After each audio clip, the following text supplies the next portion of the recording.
Matter એનર્જીના નવા electrical vehicle manufacturing પ્લાન્ટના ઉદ્ઘાટન પ્રસંગે આપણી સૌની સાથે મંચ ઉપર ઉપસ્થિત અમારા વડીલ મુરબ્બી અને રાજ્યસભાના સાંસદ શ્રી ગોવિંદભાઈ ધોળકિયા, કંપનીના સ્થાપક શ્રી મેહુલ લાલભાઈ, શ્રી અરુણ પ્રતાપસિંહ, શ્રી શરણબાબુ, શ્રી અરવિંદ સહાય, શ્રી કુમાર પ્રસાદ તલ્લિકાપલ્લી,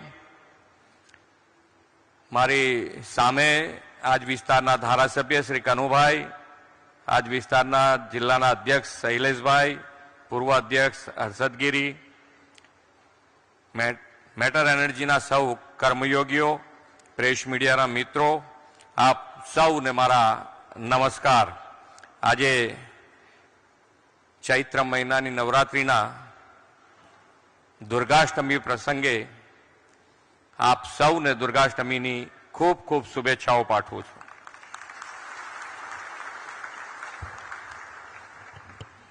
ગોવિંદભાઈએ કીધું કે ગીતાનો શ્લોક એ બોલે, પણ મેં કહું અહીંયા અમને બધાને સમજણ પડવી જોઈએ ને તમે શું બોલી ગયા એ સમજાય તો પછી જોરથી જય શ્રી કૃષ્ણ બોલીએ કે જય કૃષ્ણ કનૈયા લાલ કી જય, જોરથી બોલીએ, પણ અમને સમજાવવું તો જોઈએ ને। એટલે મેં કહું તમારે શ્લોક બોલવાનો, એનો અર્થ સમજાવવાનો અને પછી જે બોલાવવાની, તો જુઓ કેવી જે જોરથી આવે છે। આજથી ચાલુ હવે સમજાવશે, કારણ કે આપણે બધાને સમજી શકીએ છીએ પણ કરી નથી શકતા। ભારત આજે વિશ્વની 5મી મોટી અર્થવ્યવસ્થા બની ગયું છે અને વિશ્વ નેતા અને યશસ્વી વડાપ્રધાન શ્રી નરેન્દ્રભાઈ મોદીની ત્રીજી ટર્મ મોદી 3.0માં આપણે ત્રીજી મોટી અર્થવ્યવસ્થા બનવા તરફ આગળ વધી રહ્યા છે। દેશની આ વિકાસ યાત્રામાં ઓટોમોબાઈલ સેક્ટરનું ઘણું મોટું યોગદાન છે। ગયા વર્ષે લગભગ 12%ના ગ્રોથ સાથે આ સેક્ટરે વિકાસ કર્યો છે। મોદી સાહેબે આપેલા make in India, make for the વર્લ્ડના મંત્રને આપણે વિવિધ ઉદ્યોગ, ઉત્પાદન એકમો અને વર્લ્ડ ક્લાસ પ્રોડક્ટથી સાકાર કરી રહ્યા છે અને આપણું એક્સપોર્ટ પણ વધી રહ્યું છે। દેશની ઓટોમોટિવ ઇન્ડસ્ટ્રીઝ પણ હવે તો વિશ્વ સાથે હરીફાઈ કરવા સજ્જ બની રહી છે। આ ઇન્ડસ્ટ્રીઝમાં પણ સમયની સાથે બદલાવો આવ્યા છે। એક સમયે પેટ્રોલ ડીઝલથી ચાલતા વાહનોનું સ્થાન આજે ગ્રીન ક્લીન ફ્યુઅલ એવા સીએનજી આધારિત વાહનોએ લીધું છે। આદરણીય વડાપ્રધાનશ્રી હવે તો એનાથી પણ 2 ડગલા આગળ ચાલીને ગ્રીન ગ્રોથ આગળ ધપાવતા ઇલેક્ટ્રિકલ વ્હીકલ સેક્ટરને પ્રોત્સાહન આપ્યું છે। દેશનું યુવાધન ટેકનોલોજીનો ભરપૂર ઉપયોગ કરીને ઈવી સેક્ટરને વધુ વેગવાન બનાવે તે માટે મોદી સાહેબે ઇનોવેટિવ ઇન ઇન્ડિયા મંત્ર આપ્યો છે। ઇનોવેટિવ ઇન ઇન્ડિયાનો મંત્ર ગુજરાતમાં મેન્યુફેક્ચરિંગ હબથી પાર પાડવા મેટર કંપની દ્વારા ઈવી મેન્યુફેક્ચરિંગનો નવો પ્લાન્ટ આજથી કાર્યરત થવાનો છે। મને જણાવ્યું અને અત્યારે અમે સાથે હતા ત્યારે કે ભાઈ આ ઇલેક્ટ્રિક વ્હીકલમાં, હમણાં અહીંયાથી પ્રોફેસર સાહેબે કહેતા હતા કે ભાઈ આ ઇલેક્ટ્રિક વ્હીકલમાં ક્યારેય ગેર હોતા નહોતા। આ કંપની પહેલી વાર ઈવી બાઇકમાં આ ગિયર વાળું મોડેલ બહાર પાડી રહી છે। મેટર કંપની અને તેમના સૌ યુવા ઇનોવેટર્સને ખૂબ ખૂબ અભિનંદન અને ભારતની ઈવી ગ્રોથ સ્ટોરીમાં તેમનું યોગદાન અગ્રેસર રહે તેવી શુભેચ્છાઓ પાઠવું છું। વડાપ્રધાન શ્રી નરેન્દ્રભાઈ મોદી એવા આગવા વિઝનરી લીડર છે કે બદલાતા હવાનો રૂખ પારખીને તે દિશામાં દેશને આગળ લઈ જવામાં તેઓ હંમેશા અગ્રેસર રહ્યા છે। તેમણે પર્યાવરણના જતનની સાથે વિકાસને હંમેશા પ્રાયોરિટી આપી છે। વિશ્વભરના દેશોને એનર્જી સિક્યોરિટી સેક્ટરમાં તેમણે આપેલા વન અર્થ, વન સન, વન ગ્રીડના મંત્રને સ્વીકાર્યો છે. તેમના જ નેતૃત્વમાં આંતરરાષ્ટ્રીય સોલાર એલાયન્સની પણ શરૂઆત થઈ છે. દેશના નાગરિકો અને ઉદ્યોગોની ઉર્જા જરૂરિયાતને ધ્યાનમાં રાખીને ઉર્જા સુરક્ષા નિશ્ચિત કરવા માટે તેમણે રિન્યુએબલ ઉર્જા ક્ષમતા વધારવા પર ખૂબ ભાર મૂક્યો છે.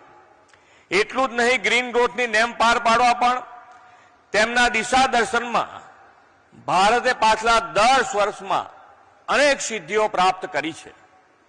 આપણી સોલાર એનર્જીની કેપેસિટી 2014માં જે 2.8 ગીગાવોટ હતી ને આજે વધીને 102.5 ગીગાવોટ થઈ છે. 10 વર્ષમાં કેટલો મોટો બદલાવ છે. આપણી સોલર એનર્જીની કેપેસિટી ની સાથે સાથે વિન્ડ એનર્જીની કેપેસિટી પણ બમણેથી વધુ થઈ છે. સોલાર એનર્જીને વધુ પ્રોત્સાહન આપવા લોકો પોતાના ઘર ઉપર રૂફટોપ લગાવીને ઉર્જા ઉત્પાદનમાં આત્મનિર્ભર બને તે માટે પીએમ સૂર્ય ઘર મફત વીજળી યોજના શરૂ કરી છે અને દેશમાં 11 લાખથી વધુ પરિવારોએ આ યોજનાનો લાભ પણ લીધો છે. દેશમાં સોલર રૂફટોપની ક્ષમતા 2016માં માત્ર 9 ગીગાવોટ હતી, તે આજે વધીને 98 ગીગાવોટ થઈ છે.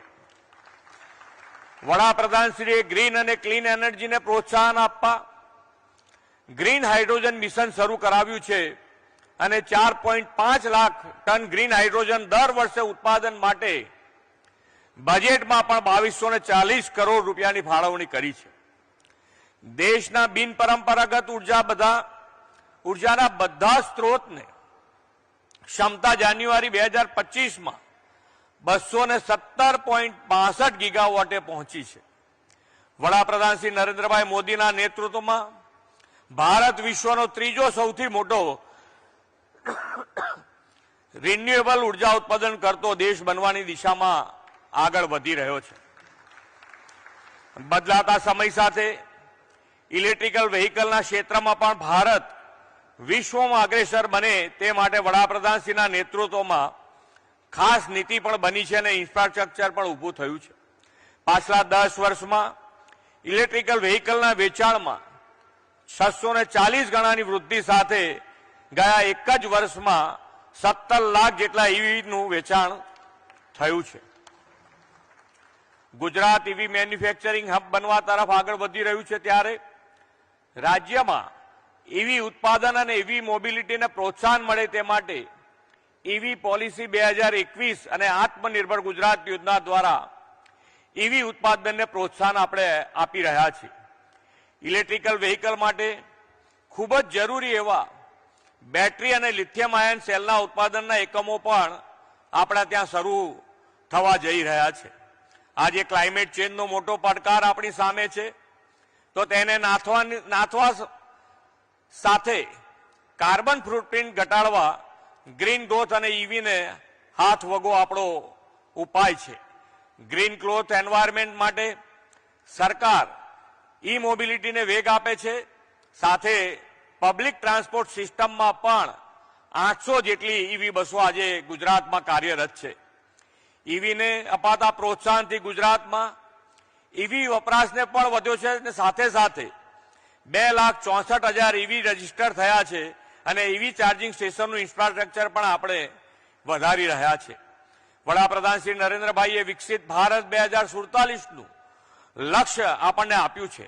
આપણે તે લક્ષ્ય સિદ્ધિ કરવા માટે ગ્રીન, ક્લીન અને પર્યાવરણ પ્રિય ગુજરાત બનાવવા સંકલ્પબદ્ધ થઈએ તેવા વિશ્વાસ સાથે વિરમું છું. ભારત માતા કી જય. વંદે માતરમ.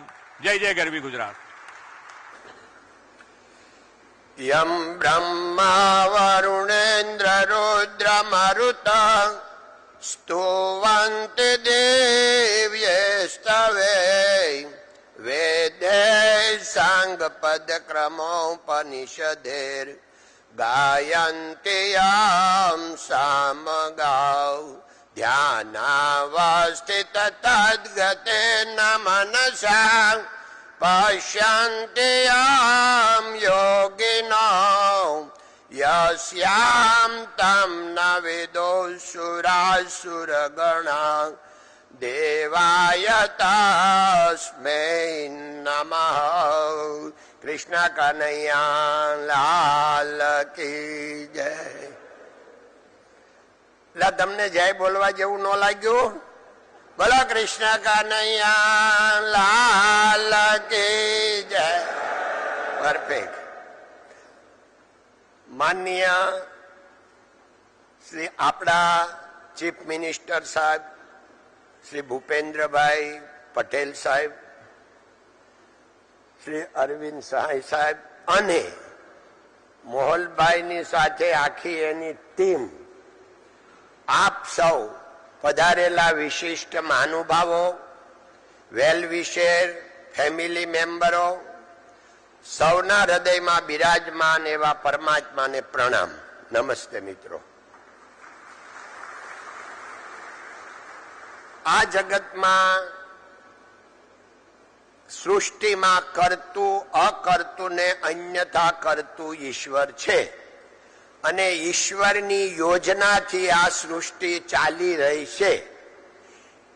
આપણા જ્યારે સદભાગ્ય હોય તો ઈશ્વર આપણને એવા, એને તો કરવું જોઈએ ઈશ્વરને તો, પણ એવા કામ કરવા આપણને પ્રેરે, આપણને ઈ બોક્સમાં મૂકે એવા ભાગ્યશાળી આજે મોહલભાઈ અને એની આખી ટીમ કે આ ભગવાનને તો આ કરવું જ હતું, કારણ કે ગુજરાતમાં કોઈના પુણ્યનો પ્રતાપ કામ કરી રહ્યો છે. એ પુણ્યના પ્રતાપે ગુજરાતમાં તો આ એચિવમેન્ટ ભગવાને કરવાનું જ હતું, પણ આ એચિવમેન્ટ જે આ લોકોને મોહલભાઈ ને એની આખી ટીમને જે આપ્યું છે એ બદલ આપણે એમને શુભેચ્છા સાથે ધન્યવાદ આપીએ. અને કર્યા વગર કાંઈ મળતું નથી, એટલે એમણે જે કરી બતાવ્યું, ઓપોર્ચ્યુનિટી મળી પણ એમણે કરી બતાવ્યું. અને માનનીય શ્રી નરેન્દ્રભાઈ મોદીનું જે છે કે આપણે બધું જે કાંઈ બનાવો એ ભારતના વિકાસ, મેડ ઇન ઇન્ડિયા. તો હમણાં રસ્તામાં અમારે વાત થતી હતી તો કે મેડ ઇન ઇન્ડિયા તો છે, આખું